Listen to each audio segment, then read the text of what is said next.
जय जगन्नाथ दर्शक बंधु ओडिया ज्ञानगंगा यूट्यूब चैनल को आपण मानकु पुणी थरे स्वागत जनाउछि। दर्शक बंधु अनंत कोटि ब्रह्मांड नायक सृष्टिकर्ता श्रीहरि प्रभु श्री नारायण हेउछंती ए संसारर पालनकर्ता। जुगे जुगे जेबे जेबे धर्मर विनाश घटे प्रभु नारायण निजर भक्त को रक्षा करने निमंते अनेक अवतार नहीं सेथि मध्यरु प्रभु नारायण अन्य एक अवतार परशुराम अवतार जहाँ भगवान षष्ठ अवतार अटे, जी कि जड़े क्षत्रिय परिवार रे जन्म ग्रहण करथिले। पिता जमदग्नि और माता रेणुका अत्यंत प्रिय थिले।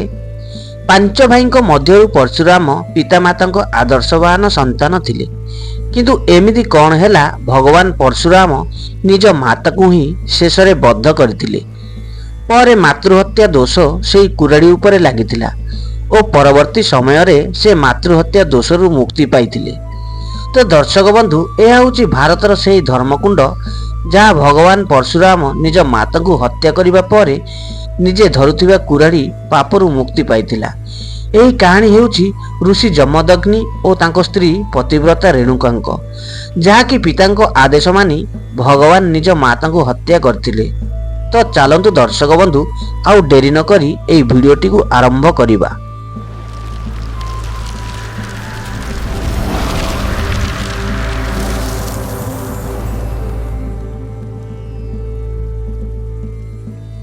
भगवान परशुराम पिता जमदग्नि और माता रेणुका थिले। तांको माता रेणुका जने पतिव्रता स्त्री थिले। तांकर 5टी पुत्र थिला। सबुठारु सान पुत्र थिले भगवान नारायण को अवतार परशुराम। दिने गोटे नदी रे स्वर्गर किछि गंधर्व माने मिसी सेठारे जल क्रीड़ा करुथिले। रेणुका सेही दिन को जल पाई बाहरी थिले। सेठारे से गंधर्व मान को नृत्य देखि किछि क्षण पाई तांकर मन मोहरे पड़ीगला, जहा कि तांको सत्यतार बल नष्ट होईगला ओ जल पाई नैथिबा माटी हांडीटी भांगीगला। से किछि समय चिंता करी कांदिबाकू लागिले। भाबिले निजर सत्यता किछि क्षण पाई नष्ट होईछि बोली। जेतेबेले से घर को फेरिले ऋषि जमदग्नि निज शक्ति माध्यम रे ताहा जानिबाकू पाइले। ऋषि क्रोधरे निज पुत्र मानकू आदेश देले कि निज माता को बद्ध करिबा पई। यह शुणी चारि भाई निज माता को बद्ध करिबा पई मना करदेले। ऋषि क्रोधरे निज चारि पुत्र को तुरंत पत्थर बनिबा पई अभिशाप देदेले।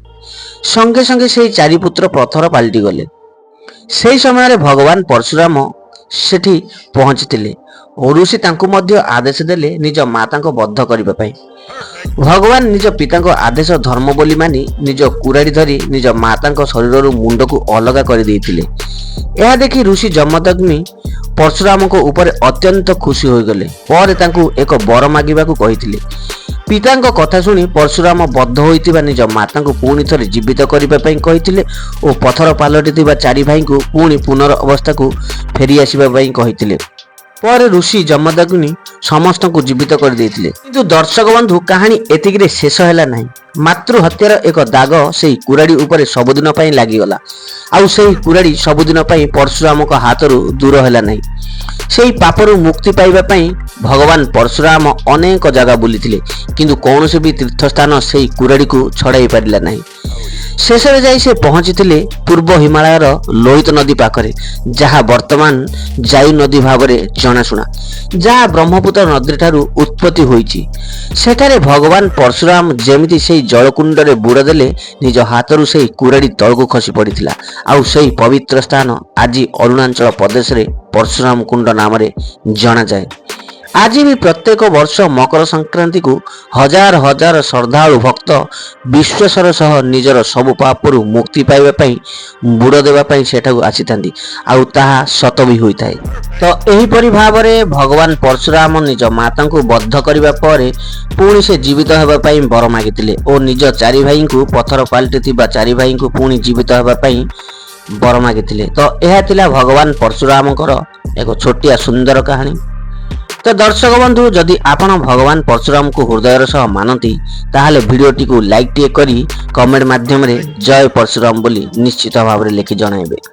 तो जदि आपण माने आम चैनल रे नुआ थिबे तो एहीपरि नुआ नुआ सब वीडियो देखिबा पई आम चैनल को सब्सक्राइब करी यार घंटी बटन टी को दबाइबा पई जम्मारू भूलिबे नै जाकी आमे एहीपरि सब नुआ नुआ वीडियो अपलोड करिवु तो यार नोटिफिकेशन शीघ्र आपण मानक पाखरे पहुंची जिवो।